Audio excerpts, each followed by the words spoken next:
बहुत पुरानी बात है। श्यामपुर नामक एक सुंदर गांव था। उस गांव में अंजलि नाम की लड़की रहती थी। अंजलि खूबसूरत, चुलबुली और अपने बड़े भाई अनुज की खास लाडली थी। एक दिन अंजलि कुएं से पानी निकालकर अपने घर लौट रही थी। रास्ते में उसे पेड़ के नीचे एक चमकती हुई चीज दिखाई दी। अरे, ये क्या चमक रहा है? क्यों ना पास जाके देखा जाए। वो सहमती हुई पेड़ के पास गई। अरे वाह, ये तो कितना सुंदर आईना है। इसे तो मैं अपने साथ लेकर जाऊंगी और अपने कमरे में सजाऊंगी। रोज सुबह उठकर इसमें अपना चेहरा देखूंगी। इस आईने में तो मेरी खूबसूरती निखर के आएगी। अंजलि पानी का घड़ा नीचे रख के आईना हाथ में उठाती है, पर जैसे ही वो उसमें अपना चेहरा देखती है, डर के मारे उसके पैरों तली जमीन खिसक जाती है। उसको आईने में अपनी शक्ल की जगह एक भयानक और बदसूरत चुड़ैल दिखाई दी। चुड़ैल आईने के अंदर से उसको देखकर हंस रही थी। उसकी लाल फटकर बाहर आती हुई आंखें और बड़े बड़े नुकीले दांत देखकर अंजलि के होश उड़ गए। बचाओ, कोई बचाओ मुझे इस भयानक चुड़ैल से, बचाओ बचाओ। और चिल्लाते हुए आईना फेंक दिया और भागने लगी। भागते भागते वो घर पहुंच गई। घर पहुंचने पर जब अंजलि की माँ और भाई अनुज ने उसकी शक्ल देखी तो वो घबरा गए। आप कौन हैं और रो क्यों रही हैं? क्या हम आपकी कुछ मदद कर सकते हैं? माँ, ये मैं हूँ अंजलि। आप मुझे कैसे नहीं पहचान पा रही हैं? अरे अंजलि, ये क्या हुआ तुम्हारे चेहरे को? अंजलि ने खुद को आईने में देखा और वो चिल्ला उठी। हाय, ये मेरे चेहरे को क्या हो गया? मेरे चेहरे पर ये झुर्रियां और दाग धब्बे कैसे हो गए? अब मैं बाहर क्या शक्ल दिखाऊंगी? उसने ये सारी घटना घर वालों को बताई। जिसने भी तुम्हारा ये हाल किया है, मैं उसे नहीं छोड़ूंगा। नहीं भैया, वो बहुत खतरनाक है। उसकी शक्ल ही देखकर मेरी डर के मारे जान निकल गई। आपको तो वो मार ही डालेगी। आप उसके पास मत जाइए भैया। तुम चिंता मत करो अंजलि, मुझे बताओ कि वो कहाँ रहती है। मैं उसे अभी जाकर सबक सिखाता हूँ। अंजलि के बताने पर अनुज उस पेड़ के नीचे पहुँचता है और उस आईने को वहाँ पड़ा हुआ देखता है। वो उसे उठाकर पेड़ के तने पर फेंक कर तोड़ने की कोशिश करता है। तभी आईने से एक हाथ निकलकर जोर से अनुज को धक्का मारता है। अनुज दूर जा गिरता है और आईना उसके हाथ से छूट जाता है। वो होश संभाल कर देखता है कि एक बदसूरत सी भयंकर दिखने वाली चुड़ैल उसके सामने खड़ी है। उसके पैर उल्टे हैं और चेहरा गला हुआ सा है। चेहरे पर कीड़े मकोड़े रेंग रहे हैं। तुम कौन हो और क्या तुमने मेरी बहन की शक्ल खराब की है? मैं इसी आईने में रहती हूँ। हाँ, मैंने ही तुम्हारी बहन की खूबसूरती उससे छीन ली है। मैं इस गांव में किसी भी औरत को खूबसूरत नहीं रहने दूंगी। सबकी खूबसूरती छीन लूंगी और जो कोई मुझे रोकने की कोशिश करेगा उसके मैं टुकड़े टुकड़े करके खा जाऊंगी। फिर वो अनुज की तरफ बढ़ने लगी। अनुज जैसे तैसे अपनी जान बचाकर वहाँ से भागने में कामयाब हुआ। शाम तक गांव में आस पड़ोस के लोगों को भी इस घटना की खबर मिली। काफी सारे गांववासी अंजलि के घर आए। उनमें से कई लड़कियों की शक्ल अंजलि की तरह झुलसी हुई बदसूरत दिखी। अरे बहन, तुम लोगों की भी शक्ल मेरी तरह झुलसी और दाग धब्बे वाली हो गई है।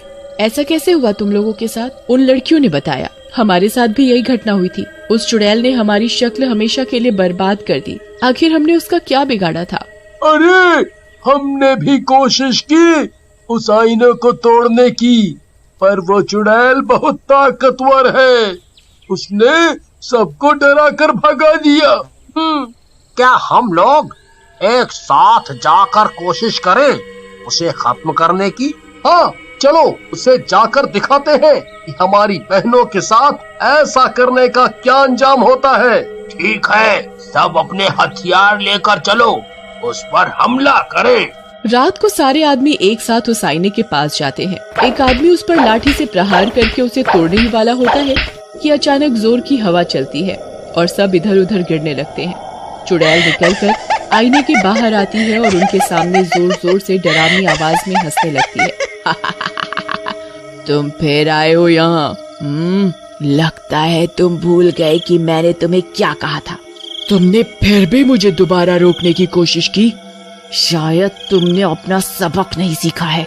अब देखो मैं क्या करती हूँ। ये कहकर चुड़ैल अनुज और बाकी सबकी तरफ गुस्से से बढ़ती है। उसे देखते ही कुछ आदमी उठकर अपने हथियार लेकर उसकी ओर बढ़ते हैं पर वो चुड़ैल जोर से चिल्लाती है और उन सब आदमियों को लेकर शीशे में कैद कर लेती है। शीशे से उन आदमियों की आवाज आने लगती है, अरे हमें बचाओ, ये हम कहाँ आ गए? यहाँ बहुत अंधेरा है, कुछ दिखाई नहीं दे रहा, कोई हमें बाहर निकालो यहाँ से। चुड़ैल आईने के पास खड़ी होकर जोर जोर से हंसती है। मुझे मारने चले थे, मुझ पर वार करने चले थे ना तुम लोग, अब मजा आया? अंदाजा हो गया न तुम सबको कि मैं क्या कर सकती हूँ। अनुज और बाकी बचे हुए कुछ आदमी धीरे धीरे पीछे हटने लगते हैं। यदि मेरे आईने को नुकसान पहुँचाने की दोबारा कोशिश की तो तुम सबका भी यही हाल करूँगी। अरे जान बचाकर भागने में ही भलाई है। अनुज और बाकी बचे आदमी वहाँ से जैसे तैसे भाग निकलते हैं। वापस आकर वो लोग बाकी सबको इस घटना के बारे में बताते हैं। सब ये सुनकर बहुत घबरा जाते हैं। शायद इस चुड़ैल का मुकाबला करना मुमकिन नहीं है। अब तो उसने हम में से कईयों को बंदी भी बना लिया है। पर हम ऐसे हार नहीं मान सकते, कोई ना कोई तरीका तो होगा उस चुड़ैल को खत्म करने का। अब क्या चाहते हो, वो हम सबको भी अपना कैदी बना ले? मैंने सुना है कि हमारे गांव के मुखिया बहुत ही समझदार इंसान हैं। हम सब उनके पास जाकर पूछते हैं, वो कोई ना कोई उपाय जरूर बताएंगे। सारे लोग गांव के मुखिया के घर की ओर चल दिए। उन्होंने मुखिया को पूरी बात बताई। वो चुड़ैल बेशक बहुत ताकतवर है, हम सीधे सीधे उस पर प्रहार करके उसको नहीं हरा सकते।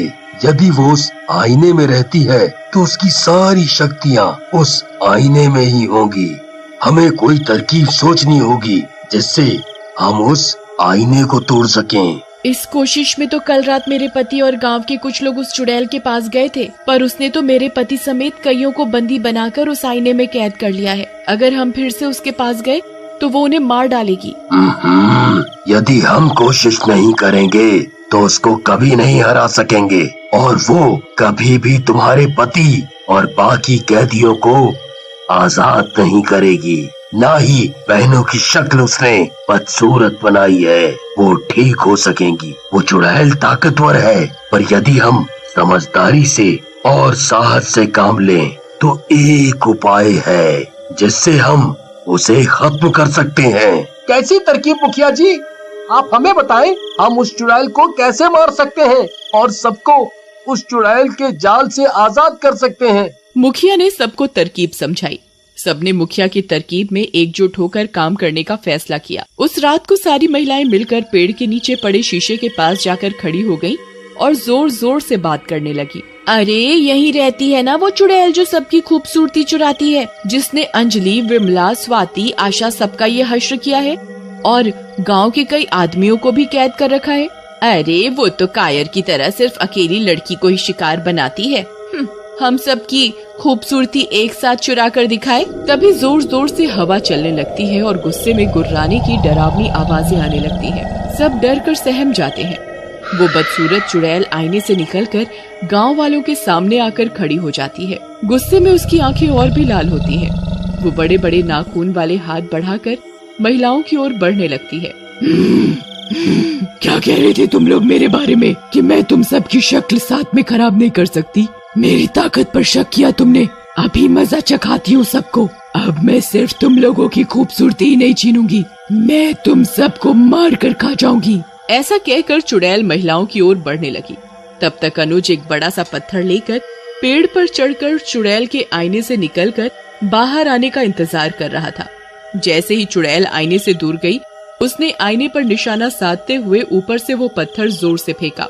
पत्थर लगते ही आईने के टुकड़े टुकड़े हो गए। चुड़ैल भी जोर जोर से चीखती और कराहती हुई बोली, आह, ये तुम लोगों ने मेरे साथ अच्छा नहीं किया।